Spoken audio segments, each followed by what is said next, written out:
मैं भगवती पांडे। आप देख रहे हैं मेरा YouTube channel study with me. आज हम पढ़ेंगे कक्षा 9 संस्कृत विनोदिनी का द्वितीय पाठ प्रहेलिका। देखिए, प्रहेलिका यानी कि पहेली। पाठ परिचय, पाठ का परिचय। प्रहेलिका अर्थात पहेली। पहेलियाँ ज्ञानवर्धन के साथ मनोरंजन का साधन भी होती हैं। प्रहेलिकाओं में जानबूझकर ऐसे शब्द या प्रश्न रखे जाते हैं जिससे सामने वाले की बुद्धि की परीक्षा हो सके। इसलिए प्रहेलिका का एक अर्थ है कूटार्थ या गूढ़ार्थ प्रश्न। गूढ़ मतलब जिसमें कोई विशेष अर्थ छिपा हुआ हो। प्रहेलिकाओं में कहीं एक अक्षर हटाकर, कहीं अक्षर बदलकर तो कहीं अतिरिक्त अक्षर डालकर प्रश्न किए जाते हैं। कहीं श्लोक के भीतर ही उत्तर दिया होता है। प्रस्तुत पाठ में हम संस्कृत की कुछ प्रहेलिकाओं का अध्ययन करेंगे। इन्हें पढ़कर आप स्वयं देखेंगे कि प्रहेलिकाएं किस प्रकार एक साथ ज्ञान संवर्धन एवं मनोरंजन करती हैं। अपदो दूरगामी च साक्षरो न च पंडितः अमुखः स्फुटवक्ता च यो जानति स पंडितः। अपदो दूरगामी। अपदो माने बिना पैरों वाला है। दूरगामी मतलब दूर तक जाता है। च माने और। साक्षरो सधन अक्षर, अक्षर के सहित है। न च पंडित, न माने नहीं, च माने और, पंडित माने पंडित या ज्ञानी नहीं है। अमुखः माने अधन मुख, अमुखः अर्थात बिना मुख वाला। स्फुट वक्ता, स्फुट माने स्पष्ट, वक्ता माने बोलने वाला, स्पष्ट बोलने वाला है। च माने और, यो माने जो, जानति माने जानता है, सह माने वह, पंडित माने ज्ञानी। कि अपदो दूरगामी पैर नहीं है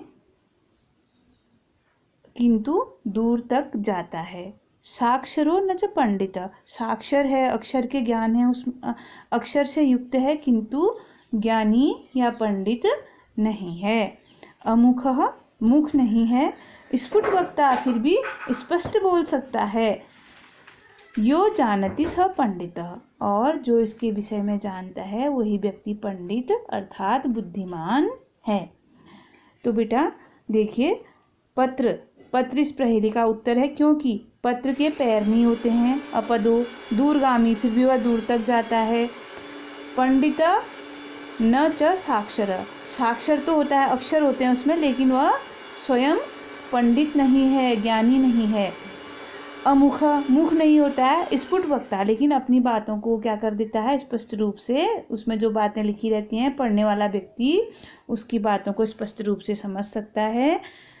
तो पहेली बुझाई गई है कि जो इसके विषय में जानता है वही व्यक्ति पंडित या ज्ञानी है। यहाँ पर पंडित का तात्पर्य नहीं है कि जो मस्तक पर तिलक लगा करके, धोती आदि पहन करके घूम रहे हैं वो पंडित नहीं। पंडित का तात्पर्य है ज्ञानी या बुद्धिमान से है यहाँ पर। दूसरा देखिए, एक चक्षुः काको अयम बिलम इच्छन न पन्नगः क्षीयते वर्धते चैव न समुद्रो न चंद्रमा।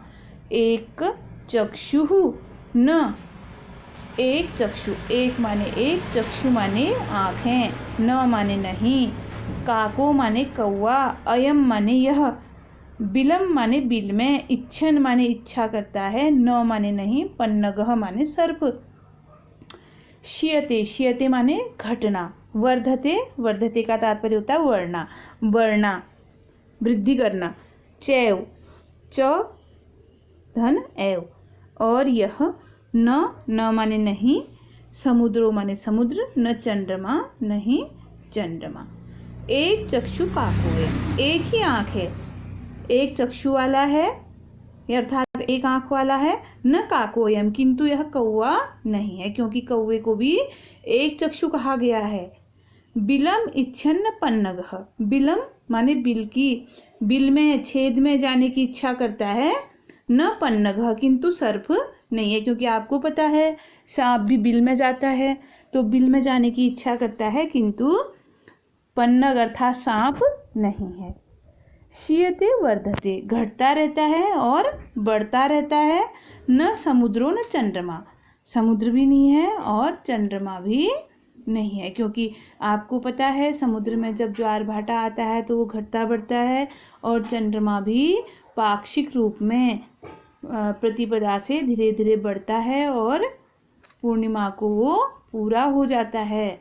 तो घटता रहता है और बढ़ता रहता है। तो यह इस वस्तु की विशेषता है। क्योंकि आँख एक है इसकी, तो बेटा इसका तात्पर्य है सुई। सुई क्योंकि इसमें एक आँख जैसी बनी होती है। जिस तरह से कौवे को एक चक्षु कहा गया, उसी तरह से सुई को भी एक चक्षु कहा गया।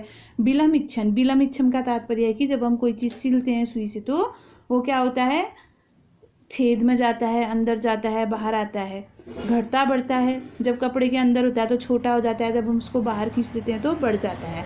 तो समुद्र और चंद्रमा की तरह ये भी घट बढ़ रहा है। तो यह क्या है, सुई है। आगे को देखो, वृक्षाग्रवासी न च पक्षीराजः, त्रिनेत्रधारी न च शूलपाणिः, त्वग्वस्त्रधारी न च सिद्धयोगी, जलम न बिभ्रन्नः, जलम च बिभ्रन्नः, घटो न मेघः। तीसरे वस्तु के लिए कहा गया है। वृक्ष धन अग्र धनवासी, वृक्ष के अग्र भाग पर निवास करता है। न च नहीं और नहीं, पक्षीराज, पक्षीराज माने पक्षियों का राजा अर्थात गिद्ध। न च पक्षीराज न च, पक्षियों का राजा नहीं है। वृक्ष के अगले हिस्से पर निवास करता है लेकिन पक्षीराज नहीं है।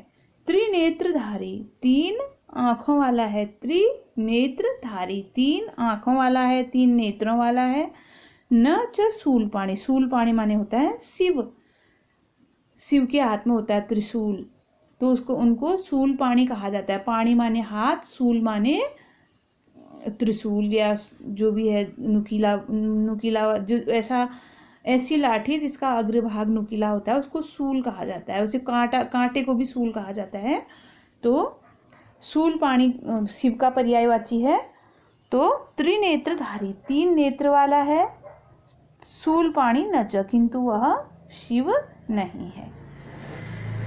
यानी कि किसी वृक्ष के अगले हिस्से पर निवास करता है जैसे पक्षीराज करता है, लेकिन यह पक्षीराज नहीं है। तीन इसके नेत्र हैं शिव की तरह, लेकिन यह शिव नहीं है। त्वग वस्त्रधारी, त्वग वस्त्र मतलब जटाजूट के वस्त्र धारण करता है। न च सिद्ध योगी, लेकिन सिद्ध योगी नहीं है। जलम च विभ्रन्नः, जल से भरा हुआ है।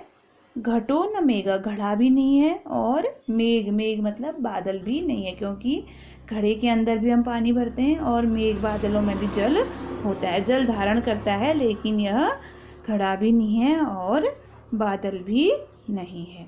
तो वृक्ष अग्रवासी यानी कि वृक्ष के अगले हिस्से पर निवास करता है। यानी कि क्या है, ये नारियल का फल है, क्योंकि नारियल वृक्ष के किसी ऊंचे वृक्ष के अगले भाग पर रह रहा है, लगा हुआ रहा है।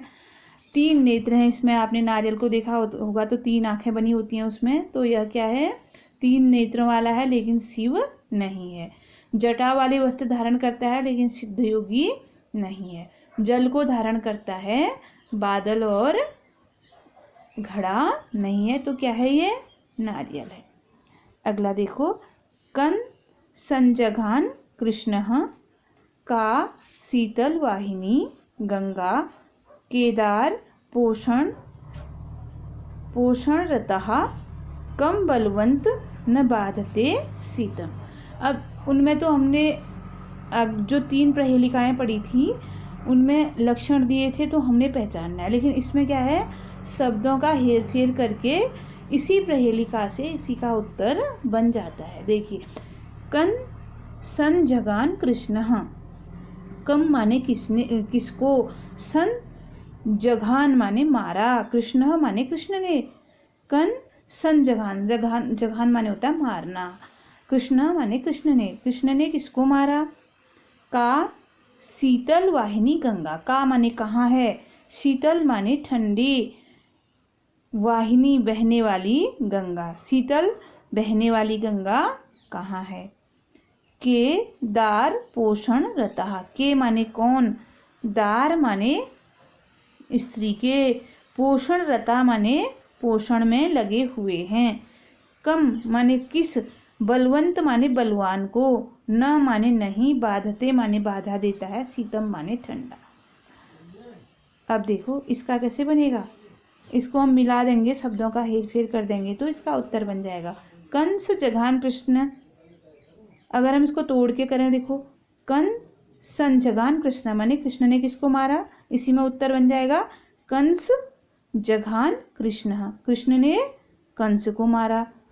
अगर हम कंसन को, कन और सौ को अलग कर देंगे, तोड़ देंगे, जघान को अलग कर देंगे तो कंस शब्द बन जाएगा अलग से। तो कृष्ण पहले कन, कम माने प्रश्नवाचक बन गया यहाँ पर, कृष्ण संजगान, कृष्ण ने किसको मारा, तो उत्तर बनेगा कंस जघान कृष्ण, कृष्ण ने कंस को मारा। का माने कहाँ, शीतल वाहिनी गंगा, शीतल बहने वाली गंगा है। अब हम इसको काशी बना देंगे और तल बना देंगे।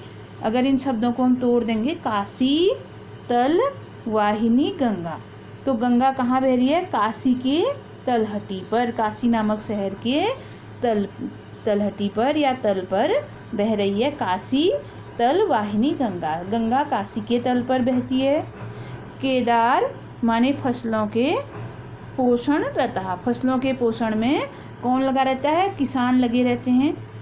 कंबल वंत, कंबल को अलग कर दें, वंत को अलग कर दें, कंबल वंत न बाधते शीतम, कंबल वाले व्यक्ति को शीत यानी कि ठंडा बाधा नहीं देता है। यह प्रहेलिकाएं हैं जिनके इस तरह से उत्तर निकल गए हैं।